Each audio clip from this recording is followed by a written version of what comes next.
कभी सोचा है कि एक देश को असल में क्या चीज बनाती है? क्या वो सिर्फ लकीरें हैं जो हम नक्शे पर खींच देते हैं, या फिर उसमें रहने वाले लोग, या शायद कुछ और, जैसे एक साझा पहचान की भावना? तो चलिए आज इसी सवाल की तह तक चलते हैं। इस सफर में हम साथ मिलकर पता लगाएंगे कि ये जो राष्ट्र राज्य यानी नेशन स्टेट का आइडिया है, ये आखिर बना कैसे। तो सबसे पहले ये समझना जरूरी है कि भाई ये राष्ट्र राज्य है क्या भला। देखिए सीधी सी बात है, ये एक ऐसी पॉलिटिकल यूनिट है जहां देश की सरहदें मतलब बाउंड्रीज और एक राष्ट्र एक हो जाते हैं। और राष्ट्र से हमारा मतलब है लोगों का एक ऐसा ग्रुप जिनकी संस्कृति, जिनकी पहचान सब एक जैसी हो और वो एक ही सरहद के अंदर रह रहे हों। अच्छा, इस आइडिया को और अच्छे से समझने के लिए जरा सोचिए कि पहले दुनिया कैसी थी। मतलब राष्ट्र राज्यों से पहले का जमाना, तब होते थे बड़े बड़े साम्राज्य। अब इन साम्राज्यों पर राज तो एक ही ताकत का होता था, लेकिन उनके अंदर तरह तरह की संस्कृतियों, भाषाओं और धर्मों के लोग रहते थे। राष्ट्र राज्य का जो कॉन्सेप्ट था वो इसके बिल्कुल उल्टा था।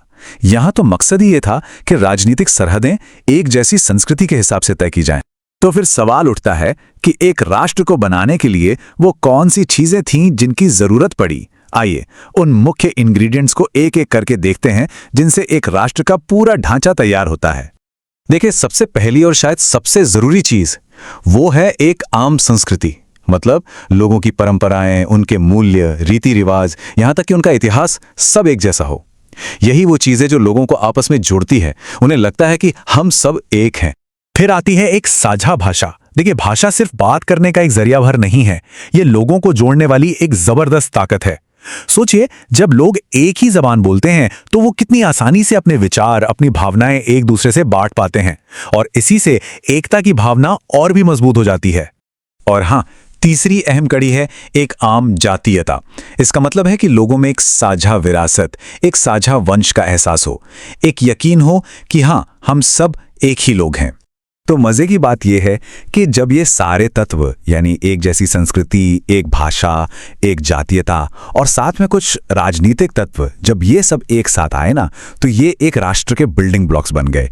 ये वो फेविकोल था, कह लीजिए, जिसने लोगों के एक पूरे समूह को एक साथ चिपका दिया, एक यूनिट बना दिया। लेकिन सिर्फ इन इंग्रेडिएंट्स का होना ही काफी नहीं था। इन सबको एक साथ लाने के लिए एक चिंगारी की जरूरत थी, और वो चिंगारी थी राष्ट्रवाद। तो चलिए अब देखते हैं कि इस एक चिंगारी ने कैसे बड़े बड़े राष्ट्रों को शक्ल दे दी। तो ये राष्ट्रवाद आखिर है क्या? देखिए, ये एक बहुत ही पावरफुल आइडिया है। ये विश्वास कि अगर लोगों का एक समूह है जिनकी संस्कृति और पहचान एक जैसी है, तो उनका अपना एक अलग आजाद देश होना ही चाहिए। बस इसी एक विचार ने कल्चरल यूनिटी को एक पॉलिटिकल एम्बिशन में बदल दिया।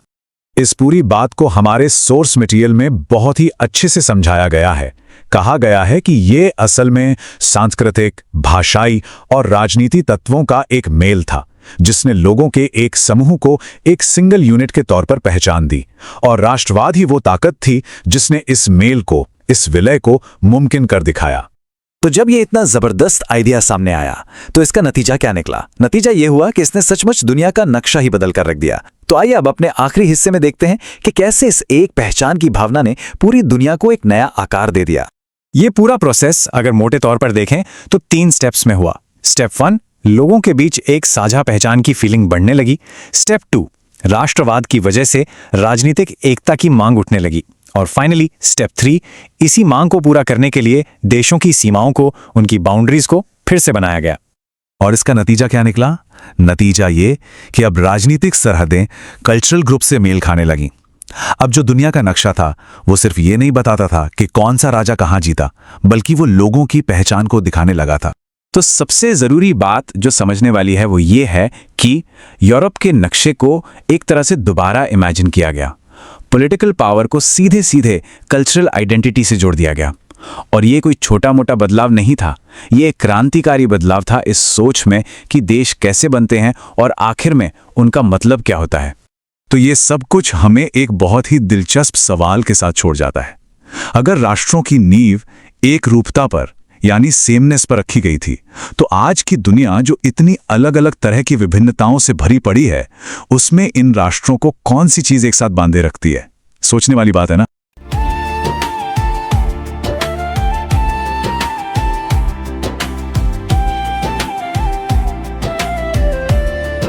सोचिए, हम में से कितने लोग अपनी जिंदगी अपने हिसाब से जी रहे हैं। ज्यादातर लोग दूसरों की उम्मीदों में फंसे हुए हैं। कोई समाज क्या कहेगा, कोई रिश्तेदार क्या सोचेंगे। इन्हीं सवालों के बीच हम धीरे धीरे खुद को खो देते हैं।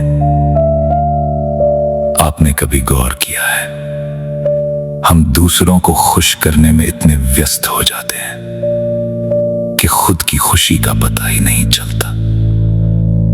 लेकिन एक दिन ऐसा आता है जब अंदर से आवाज उठती है, अब बस, अब मुझे खुद के लिए जीना है।